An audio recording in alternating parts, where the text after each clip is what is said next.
બાળ મિત્રો, આપણે આજે સામાજિક વિજ્ઞાનની અંદર ધોરણ 6 માં પાઠ નંબર 8 ભારત વર્ષની ભવ્યતા આ વિશે જોઈશું કે પાષાણ કાળ એટલે કે જ્યારે પથ્થરના ઓજારો હતા, કોઈ પણ ઓજાર હતું બધું પથ્થરનું હતું, કોઈ ધાતુનો ઉપયોગ થતો હતો નહીં, ને એ સમયને પાષાણ કાળ તરીકે ઓળખવામાં આવે છે. એથી લઈ જે લગભગ આપણે 8મી સદી સુધી જે પ્રાચીન ભારતની અંદર ઇતિહાસની અંદર આપણે જે અધ્યયન કર્યું હતું એમાં આપણે પ્રાચીન કાળની વિભિન્ન સંસ્કૃતિઓ, તેના શાસકો, એના વિશે આપણને માહિતી મળી હતી. ભારત એક ઉપખંડ જેટલું મોટું રાષ્ટ્ર છે, એક ઉપખંડ જેટલું જે આપણું ભારત રાષ્ટ્ર છે એની અંદર પ્રાચીન કાળથી અનેક જાતિઓ, પ્રજાતિઓ, સમૂહો અને દેશની સમૃદ્ધિથી આકર્ષાઈને દેશ વિદેશના લોકો ભારતમાં આવતા રહ્યા હતા અને ભારતીય સંસ્કૃતિની અંદર વિવિધતાનો સંગમ થતો રહ્યો. જવાહરલાલ નહેરુએ તેને વિવિધતામાં એકતા કહે છે. જવાહરલાલ નહેરુએ કે જે આ વિવિધ ભારતીયની અંદર જે મુસાફરો આવ્યા, વેપારીઓ આવ્યા, અંગ્રેજો આવ્યા, જે વિદેશી રાજાઓ આવ્યા, આક્રમણો કર્યા, આ બધાનો જે સમન્વય થયો એને આપણા જવાહરલાલ નહેરુ એને શું કહે છે? વિવિધતામાં એકતા. એનું નામ શું આપ્યું? વિવિધતામાં એકતા. મહાન દેશની કલા અને સ્થાપત્ય તથા સમાજ જીવનની આપણે માહિતી મેળવીએ એમાં આપણને ભારતની પ્રજાનો જે ગૌરવશાળી વારસો હતો એના વિશે આપણે જાણકાર બનીશું. તો ચલો આપણે જોઈએ પ્રાચીન ભારતની ખેતી.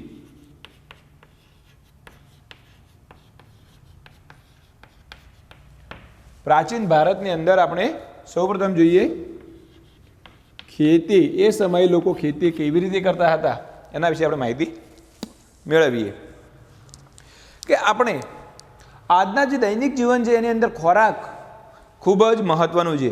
ખોરાક વગર માનવ જીવન શક્ય છે નહીં, કે આપણે ખોરાક વગર જીવી શકીએ નહીં. તો પહેલાં આપણે વિચારીએ કે આજે જે ખેતી થાય છે, આધુનિક યુગની અંદર ટ્રેક્ટરથી ખેતી થાય છે, મોટા મોટા યંત્રો દ્વારા ખેતી થાય છે, તો એ સમયે કઈ રીતે ખેતી થતી હશે? તો એના વિશે આપણે જોઈએ કે એ સમયે ખેતરોની અંદર જે આજે આપણે ફુવારા, ટપક પદ્ધતિ અપનાવીએ છીએ, તો એ સમયે કે પાષાણ યુગમાં જ્યારે ટેકનોલોજીની શોધ હતી નહીં, તો એ સમયે ખેતી કઈ રીતે સિંચાઈ થતી હશે, કે ઓજારો કેવા હશે? તો આપણે જોઈએ કે પ્રાચીન સમયની અંદર પહેલાં તો ઘઉં, જવ, ડાંગર, જુવાર, બાજરી, તલ, વટાણા વગેરેની ખેતી થતી હતી. તો કયા પાકો વપરાતા હતા? ઘઉં, જવ, તલ, ડાંગર, તલ, વટાણા વગેરે વાવેતર થતું હતું. એમના કે વાવેતર ખેતી કરવા માટે ઓજારો જોઈએ. તો ખેતી કરવા માટે શું જોઈએ? ઓજારો. એ સમયના ઓજારો કેવા હતા? તો કહીએ તો કે હડપ્પીય સિંધુકીય સંસ્કૃતિ, જે હડપ્પા સિંધુકીય સંસ્કૃતિ એના ખેતો જે એની અંદરથી ખેત ઓજારોમાં હળના અવશેષો મળ્યા નથી. આપણને જે હડપ્પીયકાલીન સંસ્કૃતિ હતી, સિંધુકીય સંસ્કૃતિ હતી, એમાં હળના અવશેષો મળ્યા નથી, પરંતુ હળ આકારનું શું મળ્યું છે? રમકડા. હળ આકારના રમકડા મળ્યા છે. એના પરથી અનુમાન લગાવી શકાય કે એ સમયે લોકો ખેતીમાં હળનો ઉપયોગ કરતા હશે. શું કરતા હશે? લોકો ખેતીમાં હળનો ઉપયોગ કરતા હશે. એટલે જ કે આશરે 2500 વર્ષ પહેલાંની સરખામણીથી કે ખેતીની અંદર લોખંડના ઓજારોનો ઉપયોગ થતો આવ્યો છે. 2500 વર્ષ પહેલાં ઓજારો શેના બન્યા? લોખંડના. 2500 વર્ષ પહેલાં લોખંડના સાધનનો ઉપયોગ વધતો જતો થયો કે 2500 વર્ષ પહેલાં લોખંડનો શોધ થઈ એના ઓજારો બનવા લાગ્યા હતા. એની અંદર જંગલોને સાફ કરવા માટે કુહાડીઓ, હળ કે હળના ફણા જે હળની આગળ અણી લગાવવામાં આવે એને ફણા તરીકે ઓળખવામાં આવે છે, એનો પણ સમાવેશ લોખંડનો ધાતુના ઉપયોગથી બન્યા હતા. એ ઉપરાંત દાતરડું, કુહાડાથી લોકો પરિચિત હતા. દાતરડા અને કુહાડાથી તૈયાર પાકને કાપવા માટે દાતરડાનો જરૂર પડે છે અને લાકડાઓને કાપવા માટે કુહાડાની જરૂર પડે છે. એટલે સિંધુ ખીણ સંસ્કૃતિના લોકો હતા એ દાતરડા અને કુહાડાથી પરિચિત હતા. એના અવશેષો પણ મળી આવ્યા છે. એ સમયની ખેતીની અંદર કયા પાકો થતા, ઓજારો કયા હતા ખેતી માટે. હવે જોઈએ સિંચાઈની સગવડ. ખેતી કરીએ તો પાકને પાણી આપવું પડે. પાણી આપવાની ક્રિયાને સિંચાઈ કહેવામાં આવે છે. એ સમય ગામડાઓ વગર રાજાઓ અને તેમના રાજ્યનું ટકી રહેવું મુશ્કેલ હતું. જે રીતે ખેતીના વિકાસ માટે નવા સાધનો અને જરૂરો પણ મહત્વ પગલાં હતા, તેવી જ રીતે સિંચાઈ વ્યવસ્થા પણ ઘણી ઉપયોગી હતી.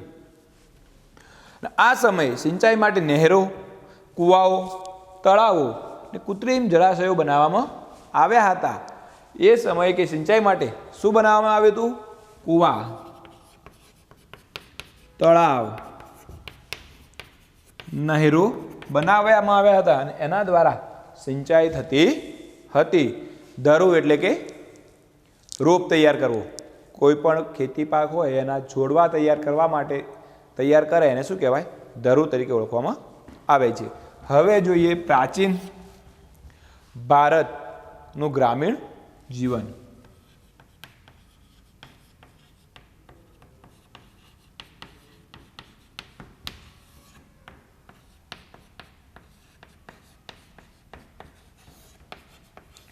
કે પ્રાચીન ભારતનું ગ્રામીણ જીવન કેવું હતું. પહેલાં તો જે ઉત્તર ભારતના એ સમયે કોઈ મોટા શહેરો હતા નહીં. એ સમયે લોકો ગામડાઓમાં રહેતા હતા અને ખેતી કરતા હતા. તો ભારતનો જે ઉત્તર ભાગ છે એમના ગામના વડાને ગ્રામ ભોજક કહેવાતો. સામાન્ય રીતે એક જ પરિવારના લોકો આ પદ પેઢીઓ સુધી રહેતું. જે ગ્રામ ભોજક હતો એ સામાન્ય રીતે આ પેઢીઓ સુધી આ પદ રહેતું હતું. એક જ પરંપરા આ પદ કેવું હતું? વંશ પરંપરાગત હતું. ગ્રામ ભોજક મોટા ભાગે ગામનો સૌથી મોટો જમીન માલિક હતો. ગ્રામ ભોજક એ જમીન માલિક હતો. જમીન માલિક ભાડુતી માણસો રાખી ખેતી કરાવતો. રાજા પણ ગામડાના કરવેરા ઉઘરાવવાનું કાર્ય ગ્રામ ભોજકને સોંપતા હતા. તે કાયદા અને વ્યવસ્થાની સ્થિતિ પણ સંભાળતા હતા. દક્ષિણ ભારતની અંદર 3 પ્રકારના લોકો રહેતા હતા. એમાં મોટા જમીનદારો, નાના ખેડૂતો અને જમીન વિહોણા ખેત મજૂરો હતા. જે લોકો જમીન મોટા ખેડૂતો હોય, જેમના જોડે ખેતી હોય, એ જગ્યાએ આ જે જમીન વિહોણા ખેત મજૂરો હતા, દાસ હતા, એ ત્યાં કામ કરતા હતા. હવે જોઈએ નગર જીવન. એમનું નગર જીવન કે મોટાભાગના લોકો શહેરોની અંદર કે 2500 વર્ષ પહેલાં મહાજનપદોની રાજધાની હતી. મોટા શહેરો ન હતા, પણ જે ગામડા કરતાં થોડા મોટા હતા, જ્યાં બીજા રાજ્યો સાથે એમનો સંપર્ક હતો, તેવા શહેરોની અંદર કે 2500 વર્ષ પહેલાં જે મહાજનપદો હતા, ભારતની અંદર 16 મહાજનપદો હતા. આપણે ભણી ગયા છીએ પહેલાં. આ શહેરોમાં કિલ્લાબંધીથી સુરક્ષિત હતા અને આ જે 16 મહાજનપદો હતા એમાં કિલ્લેબંધી હતી. ઘણા શહેરોની અંદર વલય કૂપ પ્રાપ્ત થયા છે, જે કૂવા તરીકે ઓળખાય છે. આ વલય કૂપો શૌચાલય ને નીક અથવા કચરાપેટી માટે ઉપયોગમાં લેવામાં આવતા હતા. એટલે કે નગર જે હતું એની અંદર સફાઈની પણ વ્યવસ્થા કરવામાં આવી હતી. ગ્રામીણ અને નગરના લોકો ખોરાકમાં ઘઉં, જવ, ચોખા, દૂધ, દહીં, ઘી, ફળફળાદી તથા માંસ માછલીનો ઉપયોગ પણ કરતા હતા. એ સમયના લોકો પોતાનું આરોગ્યનું ખૂબ જ ધ્યાન રાખતા હતા. પુરુષો અને સ્ત્રીઓ સામાન્ય રીતે 2 વસ્ત્રો પહેરતા હતા. શરીરમાં નીચેના ભાગે વસ્ત્ર નીવી અને ઉપરના ભાગનું વસ્ત્ર વાસ કહેવાતું હતું. કે સ્ત્રીઓ અને પુરુષો જે 2 વસ્ત્રો પહેરતા હતા એમાં જે નીચેનું વસ્ત્ર હતું એને નીચેના વસ્ત્રને નીવી અને ઉપરના વસ્ત્રને વાસ કહેવામાં આવતું. કે નીચેનું વસ્ત્ર ને ઉપરનું વસ્ત્ર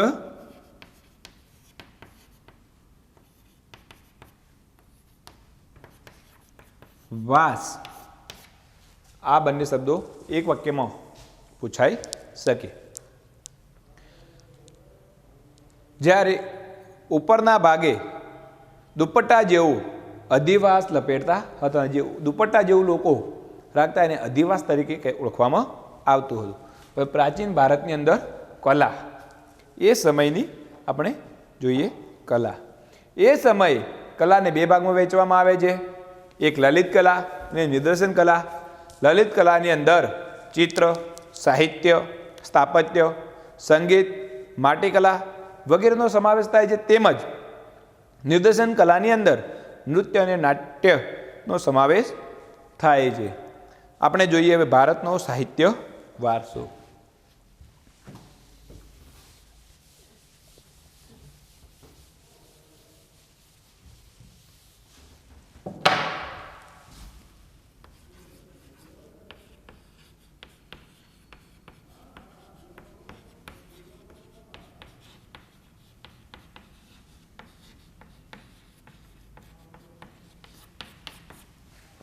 જે કલાઓ છે એમાં સાહિત્ય વારસો જોઈએ, એમાં ધાર્મિક સાહિત્ય અને બીજું છે ધર્માંતર સાહિત્ય, ત્રીજું વિદેશી મુસાફરોના વર્ણનો.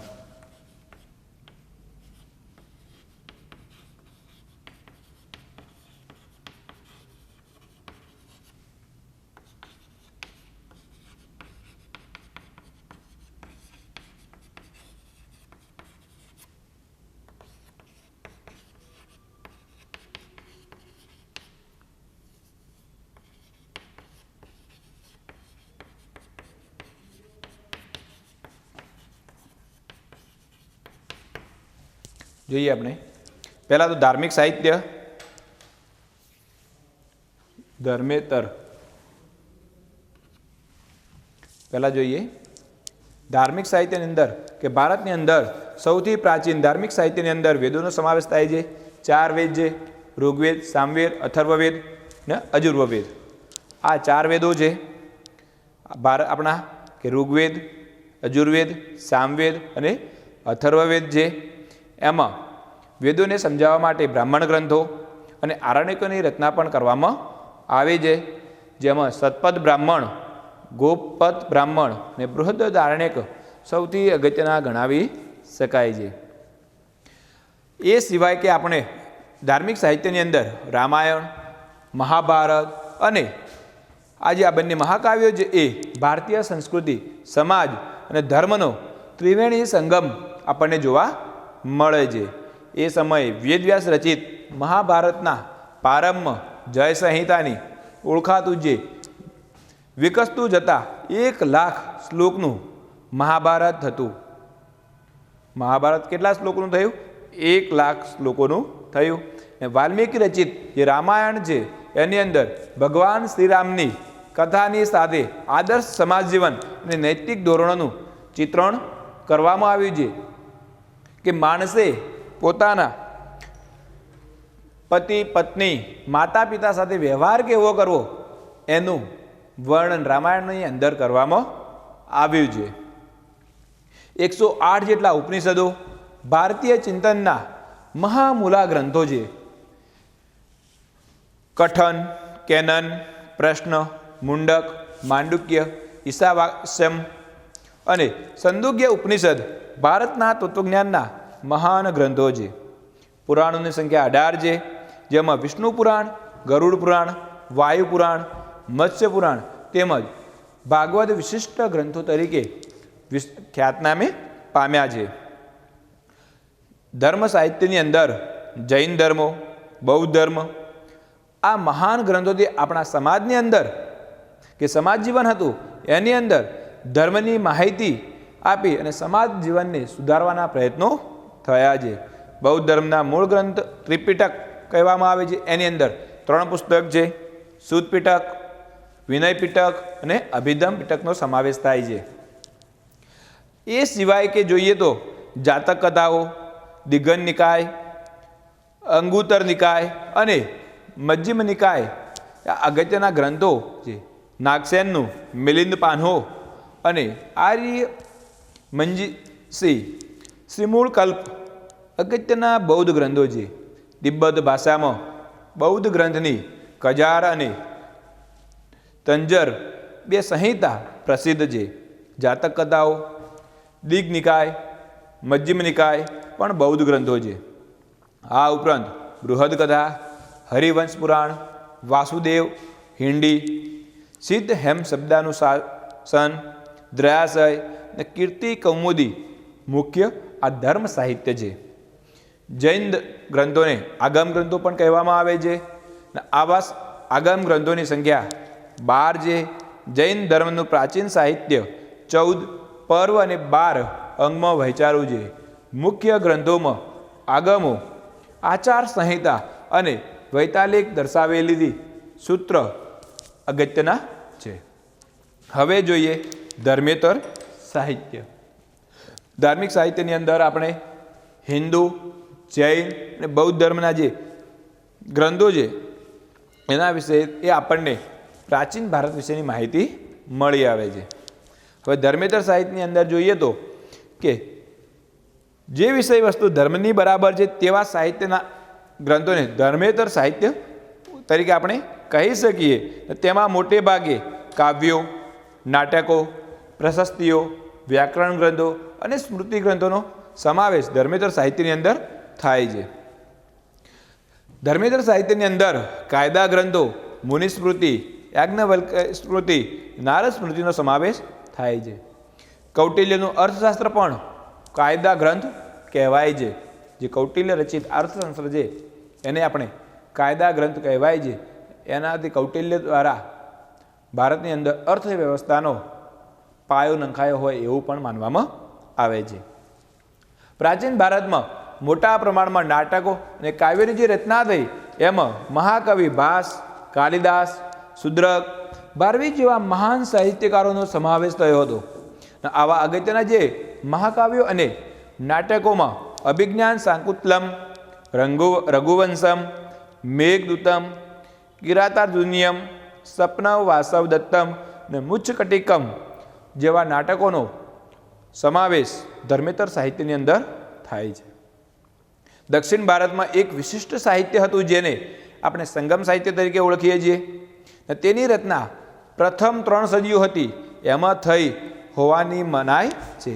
મદુરામાં 3 સંગમની અંદર 1600 જેટલા લોકકવિઓએ વીર કાવ્યોની રચના કરી. આ સાહિત્યમાં શીલ, પદિકારક, મણિમેકલાઈ ખૂબ જ અગત્યના છે. સંસ્કૃત ભાષામાં સર્વશ્રેષ્ઠ વ્યાકરણ ગ્રંથો પાણિનીનું અષ્ટાધ્યાયી છે જે ઈસવીસન પૂર્વે 5મી સદીમાં રચાયું હતું.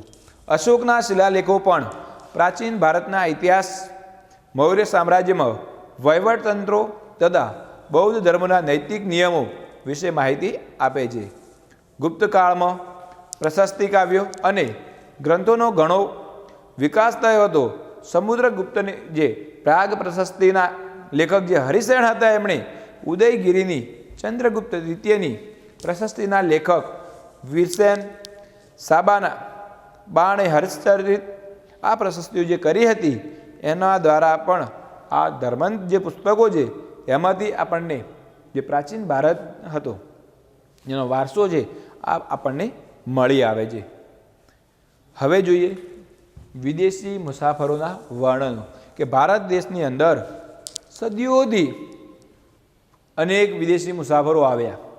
એમણે પોતાના જે ભારતની અંદર પ્રવાસ કર્યો એના જે વર્ણનો કર્યા, નોંધો લખી, જે રીતે આજે આપણે પ્રવાસ જઈએ છીએ અને પ્રવાસને જે અહેવાલ તૈયાર કરીએ છીએ કે એમણે જે અહેવાલો તૈયાર કર્યા એમાંથી પણ આપણને આપણા ભારત વર્ષની ઊંડાણપૂર્વક માહિતી મળી આવે છે.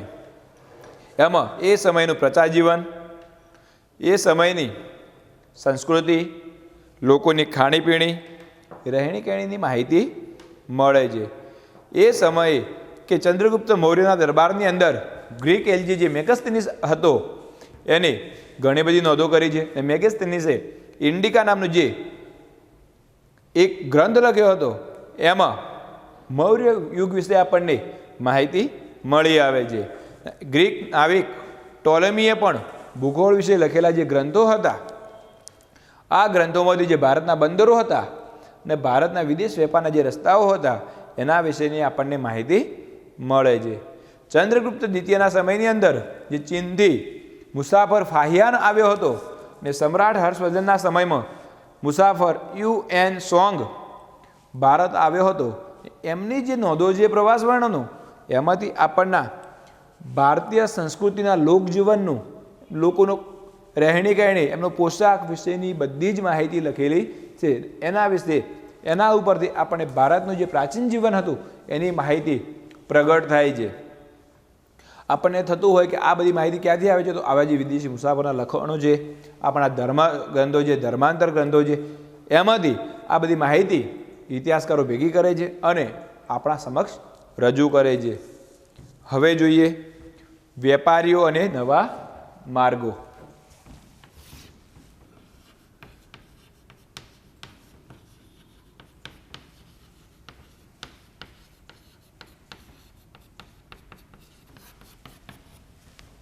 કે એ સમયે ભારત દેશ ખેતી પ્રધાન દેશ હતો, તે વિશ્વની અંદર ભારતમાંથી મરી, મસાલા, તેજાની ખૂબ જ માંગ હતી.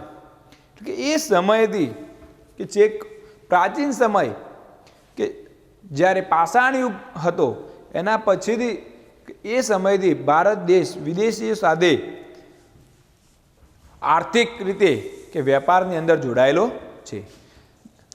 એ સમયે દેશ વિદેશ સાથે સમુદ્ર માર્ગે અને જમીન માર્ગે વેપાર થતો હતો.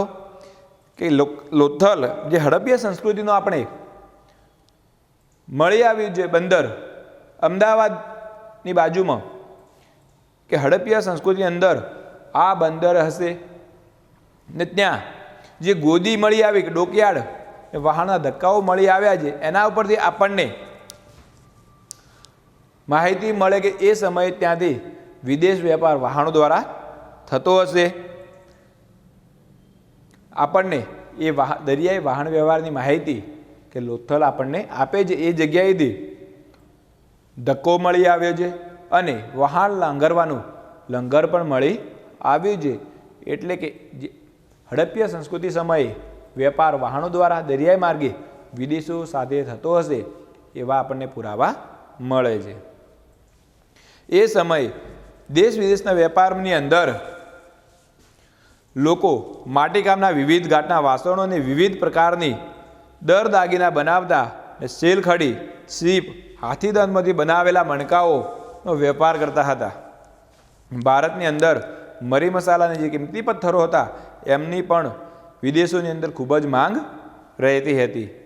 ભારતીય સ્થળો માર્ગે મધ્ય એશિયા થઈ ને યુરોપ સુધી સુતરાઉ કાપડ, રેશમી કાપડ તેમજ મરી મસાલાની નિકાસ થતી હતી.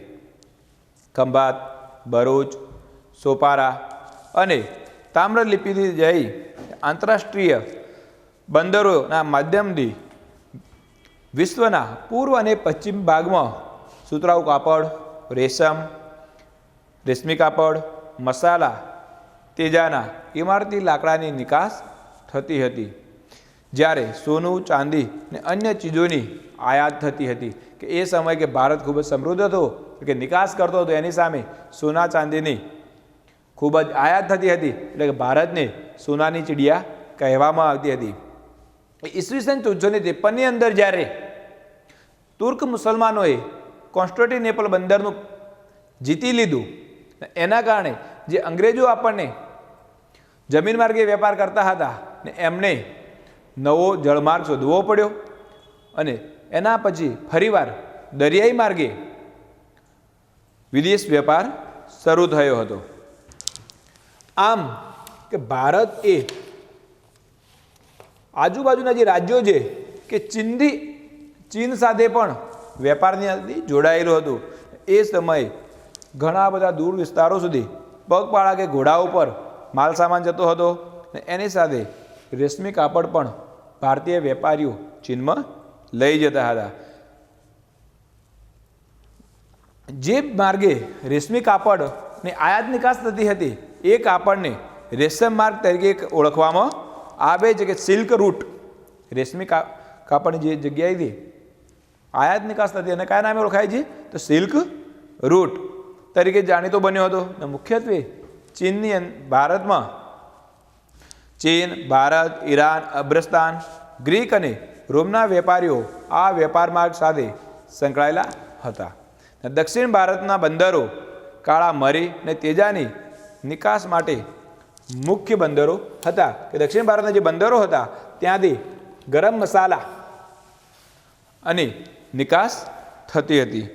હવે આપણે આગળ જોઈએ પ્રાચીન ભારતમાં ચિત્રકલા.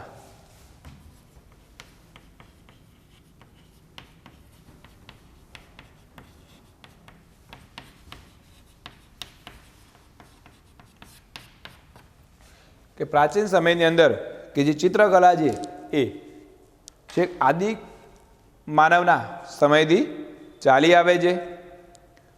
કે જોઈએ કે ચિત્ર એટલે શું કે માનવીના મનમાં કોઈ પણ ભાવ પ્રગટે છે અને આપણે એને કોઈ જગ્યાએ ઉપસાવીએ છીએ એને ચિત્ર કહેવાય છે. ભારતમાં સૌથી જૂના ચિત્રો પાષાણયુગના મળી આવ્યા છે અને એ મધ્યપ્રદેશની જે ભીમબેટકાની ગુફા છે એની અંદર આદિમાનવ જે જનજાતિ હતી કે આદિમાનવ હતો એણે 500 કરતાં પણ વધુ જે ચિત્રો દોર્યા છે એ છેક જ્યારે એના પાસે કોઈ આધુનિક ટેકનોલોજી ન હતી ત્યારે દોરેલા છે. આદિમાનવ ગુફામાં રહેતો હતો ત્યારે આ ચિત્રો દોર્યા હતા. એ સિવાય કે અજંતા ઇલોરાની જે ગુફાઓ છે, બાથની ગુફાઓ છે, અમરાવતીની અંદર કે ભારતીય સંસ્કૃતિ સાથે સંકળાયેલા ચિત્રો આપણને મળી આવ્યા છે. જે અજંતા ઇલોરાની ગુફાઓની અંદર જે ચિત્રો મળ્યા છે એ જગ વિખ્યાત છે. જેની અંદર બુદ્ધની જાતક કથાઓ અને બુદ્ધની સાધનાના ચિત્રો વ્યક્ત કરવામાં આવ્યા છે. પદ્મપાણીનું વિશ્વવિખ્યાત ચિત્ર કે ભારતીય સંસ્કૃતિનું ઘરેણું છે.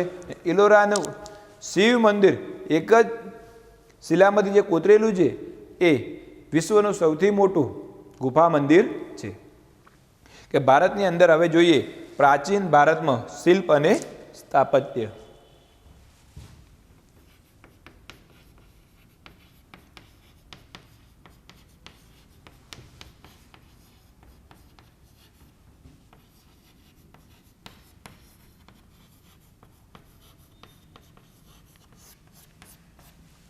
શિલ્પ કે પથ્થર ઉપર કે લાકડા ઉપર કંડારીને બનાવવામાં આવતી મૂર્તિને શિલ્પ આપણે કહેવામાં આવે છે.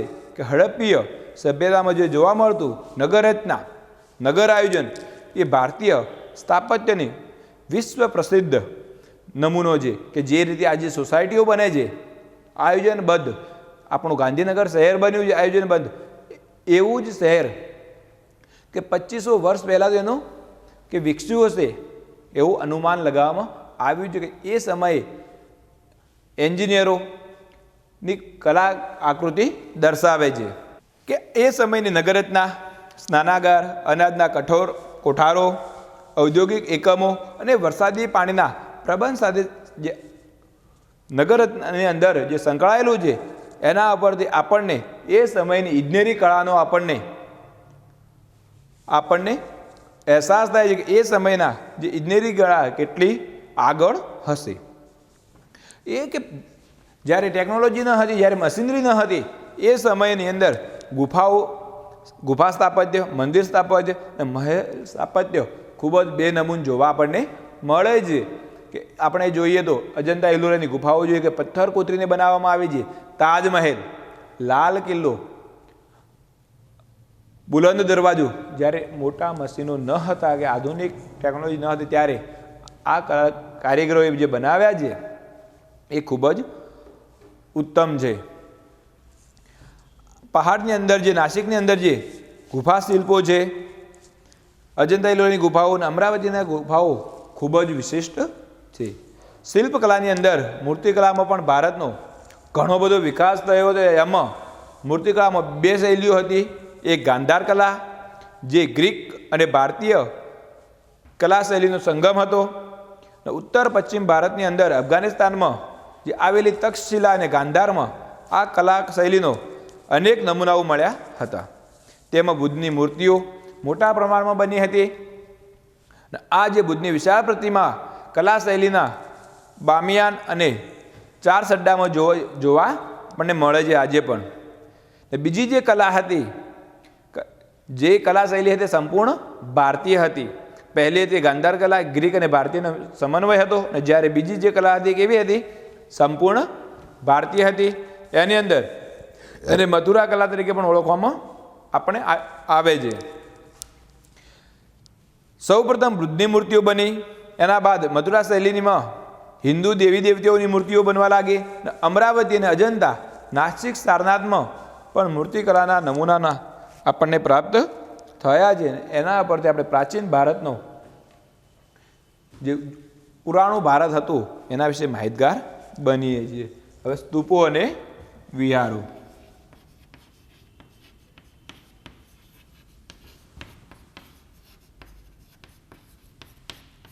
સ્તૂપો અને વિહારો કે જે બૌદ્ધ ધર્મની અંદર જે સ્થાપાયો એની સાથે સાથે સ્તૂપ અને ચૈત્ય અને વિહારોનો પણ સમાવેશ બૌદ્ધ ધર્મની જ સમાવેશ થાય છે. ગૌતમ બુદ્ધના નિર્વાણ બાદ તેમના જીવનની યાદગારી રૂપે સ્તૂપનું નિર્માણ શરૂ થયું. સૌ પ્રથમ જે વજ્જી સંઘ હતું, આપણા 16 મહાજનપદો હતા, એમાં જે વજ્જી સંઘ હતું એમાં આ સ્તૂપનું નિર્માણ થયું હતું. સ્તૂપ એટલે સ્તૂપ હવે કોને કહેવાય? કે જે નાનો ગુંબજ આકારનું એક સ્થાપત્ય બનાવવામાં આવે છે. એની મધ્યમાં જે ભગવાન બુદ્ધ હતા એમના અવશેષોને દાબડામાં રાખવામાં આવે છે. ને એના ઉપર જે બૌદ્ધ ધર્મીઓ છે એ ધ્યાન ધરે છે. પછીથી જે સ્તૂપો હતા એ મોટા પ્રમાણમાં બનવા લાગ્યા. આમાં જે અશોકનો સાંચીનો સ્તૂપ, લુંબિનીનો સ્તૂપ, સારનાથનો સ્તૂપ, આ બધા સ્તૂપો ખૂબ જ મહત્ત્વ ધરાવે છે. એના પછીના અશોકના પછીના પણ સમયમાં પણ જે રાજાઓ હતા એને સ્તૂપોની પરંપરા જાળવી રાખી. ને સાંચીના સ્તૂપના પરતે કાષ્ઠ નિર્માણ કરવામાં આવ્યું. કાષ્ઠ એટલે લાકડું, એનું નિર્માણ કરવામાં આવ્યું. અને શુંગ વંશના રાજાએ આ કાષ્ઠ નિર્માણનું કામ કર્યું હતું. કનિષ્ક એ પુરુષપુર એટલે કે આજનું પેશાવરની અંદર વિશાળ સ્તૂપ બનાવ્યો, જેમાં શાહજી કી ડેરી કહેવામાં આવે છે. તેનું નિર્માણ કરાવ્યું હતું. ને સ્તૂપની આસપાસ પ્રદક્ષિણા પદ હોય. ચૈત્યો પછી બૌદ્ધ કલાનું બહુ જ મોટું કેન્દ્ર બન્યા હતા.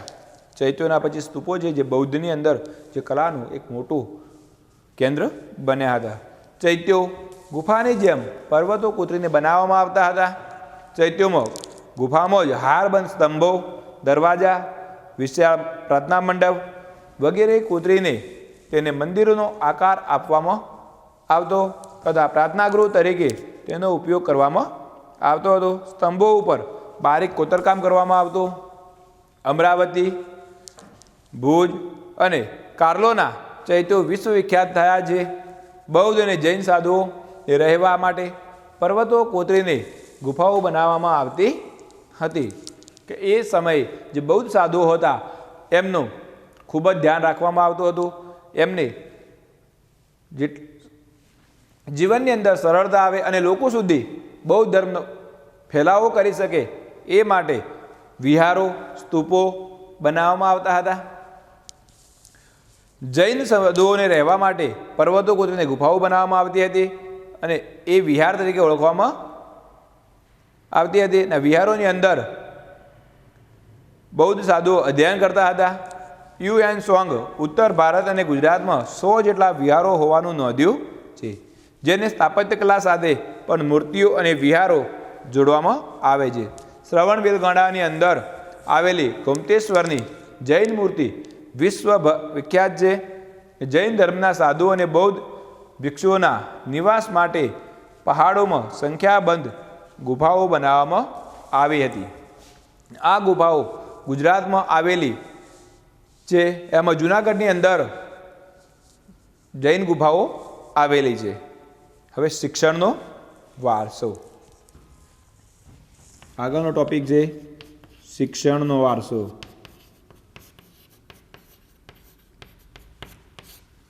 આપણે જોઈએ તો કચ્છની અંદર પણ ગુફાઓ આવેલી છે અને જૂનાગઢની અંદર ભાવનગરમાં પહાડો પર જૈન ગુફાઓ ગુજરાતમાં પણ આજે જોવા મળે છે. કે ભારતનો ઇતિહાસ જાણવા માટે જે સમૃદ્ધિનું પ્રતીક છે એ મહત્વનું શિક્ષણ ને શિક્ષણના વારસા પરથી આપણને એમની જે નગરરચનાઓ જોઈએ છે, એમના તોપો જોઈએ છે, ગુફાઓ જોઈએ છે, એના પરથી આપણને એમનું ટેકનિકલ શિક્ષણ આપણને યાદ આવે છે. એ કે ટેકનિકલ શિક્ષણ ક્યારથી 4 વર્ષથી અપાઈ રહ્યું છે. ટેકનોલોજી શિક્ષણ ક્યારથી અપાઈ રહ્યું? 4000 વર્ષ પહેલાંથી અપાઈ રહ્યું છે. મોહેંજો-દડોમાંથી શિક્ષણ સંસ્થાના અવશેષો પ્રાપ્ત થયા છે. આ સભ્યતાના કાંસ સભ્યતા તરીકે પણ આપણે ઓળખીએ છીએ. એ સભ્યતાની અંદર જે કાંસવના વાસણો બન્યા એના પરથી નામ શું પડ્યું? કાંસ સભ્યતા. કાંસુ બનાવવાની ટેકનોલોજી લોકો જાણતા હતા એટલે કે કાંસ સભ્યતા તરીકે ઓળખવામાં આવે. એ લોકો કાંસા પછી તાંબુ બનાવતા શીખ્યા. એ લોકો કિલ્લા, મકાનો, સ્નાનાગાર, રસ્તા, સિવિલ એન્જિનિયરિંગનો વિકાસ દર્શાવે છે એમનો.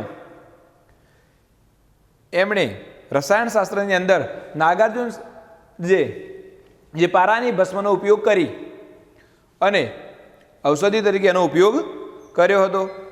આમ શિક્ષણ એ સમયે કે ઇજનેરી અને રસાયણશાસ્ત્રનું પણ શિક્ષણ આપવામાં આવતું હતું. કે ભારતની અંદર શિક્ષણ આપતી 5 વિદ્યાપીઠો હતી. એમાં વિદ્યાપીઠ એટલે કે જે 5 વિદ્યાપીઠો એટલે યુનિવર્સિટી આજે કહીએ એ. એની અંદર તક્ષશિલા જે એક મહાન સંસ્થા હતી. એમાં ટેકનોલોજીકલ શિક્ષણ આપવામાં આવતું હતું. એમાં નીતિશાસ્ત્ર, સંસ્કૃત વ્યાકરણ, ખગોળશાસ્ત્ર, જ્યોતિષશાસ્ત્ર, હિન્દુ ધર્મ અને શિક્ષણ આપવામાં આવતું હતું.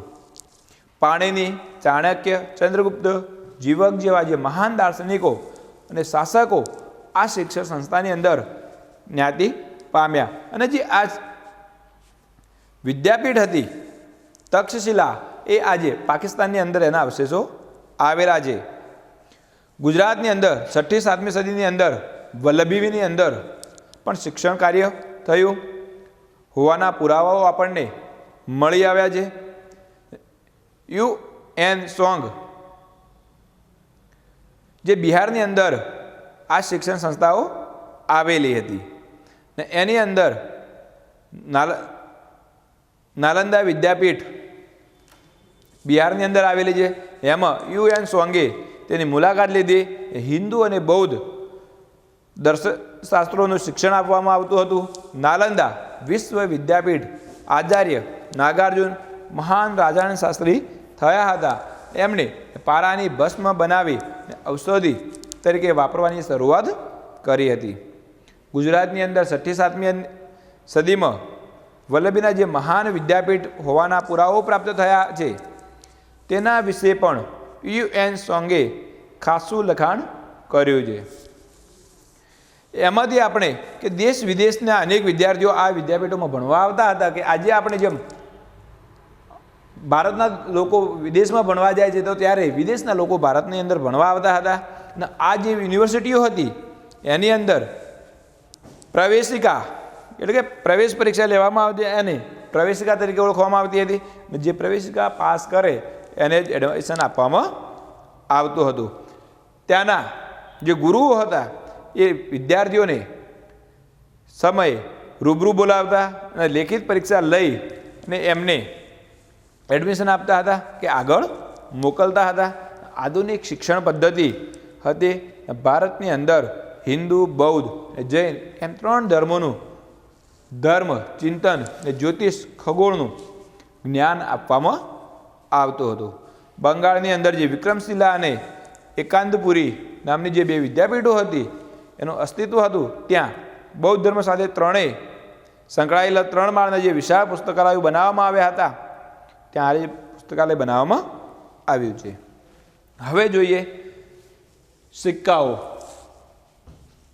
હવે જોઈએ સિક્કા. કે આપણે સિક્કાઓ ઉપરથી પણ ઇતિહાસ જાણી શકીએ છીએ. એ સિક્કાઓ દ્વારા ભારતનો ઈસવીસન છેક પૂર્વે 5મી સદીની અંદર જે સિક્કાઓ મળ્યા એને પંચમાર્ક કોઈન તરીકે ઓળખવામાં આવે છે. એના બાદ ઇન્ડો ગ્રીક રાજાઓ વિશિષ્ટ પ્રકારના સોનાના સિક્કાઓ શરૂઆત કરી, જેના ઉપરથી રાજાનું ચિહ્ન, આકૃતિ અને સમયનો ઉલ્લેખ થયો છે. આ સિક્કાઓ પરથી આપણે કયા રાજાએ પડાવ્યા છે, ક્યારે પડાવ્યા છે, કોની યાદમાં પડાવ્યા છે, એની માહિતી આપણે મેળવી શકીએ છીએ. કે સમુદ્રગુપ્તને વીણા વગાડતો બતાવવામાં આવ્યો છે. સિક્કાઓ પર સમુદ્રગુપ્તને વીણા વગાડતો બતાવવામાં આવ્યો છે. એટલે કે આપણે એનો જે સંસ્કૃત એનો જે વીણા વગાડતો સંગીત પ્રિય રાજા તરીકે આપણે ઓળખી શકીએ છીએ. ચંદ્રગુપ્ત પ્રથમના રાજા રાણી અને ગરુડના સિક્કાઓ મળી આવ્યા છે. ચંદ્રગુપ્ત દ્વિતીય, વિક્રમાદિત્ય, સિંહ વિક્રમ તથા ગરુડ ધ્વજના સિક્કાઓ મળી આવ્યા. આના પરથી આપણે એમના જીવનની માહિતી મળે છે. ભારતનો જે સર્વાંગીક વિકાસ સદીઓથી થતો રહ્યો છે, એમાં જ્ઞાનની લગભગ તમામ શાખાઓ આપણા દેશ વિદેશ સુધી ફાલી ફૂલી કે વિકસી છે. આમ આપણો પ્રાચીન ભારતનો જે વારસો છે એ ખૂબ જ ભવ્યતા ધરાવે છે. બાળ મિત્રો, આપણો પાઠ અહીંયા પૂરો થાય છે. એનું સ્વાધ્યાય કાર્ય કરી લેવું.